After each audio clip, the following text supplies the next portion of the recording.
Hello everyone. ఈరోజు వైకుంఠ ఏకాదశి.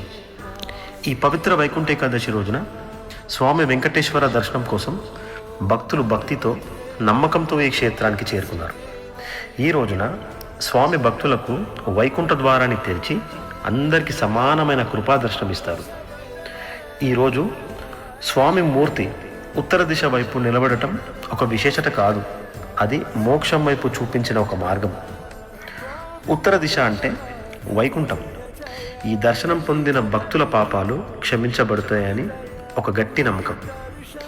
ఈ దర్శనం కోసం భక్తులు ఉపవాసాలు, వ్రతాలు, మనసులో భయం లేకుండా కేవలం స్వామి మీద భక్తితో ఎదురు చూస్తూ ఉంటారు. ఈ పవిత్ర రోజున స్వామి వెంకటేశ్వర అనుగ్రహం మీ ఇంటికి, మీ హృదయానికి శాంతి, సంతోషాన్ని తీసుకురావాలని కోరుకుంటున్నాను. గోవిందా గోవిందా.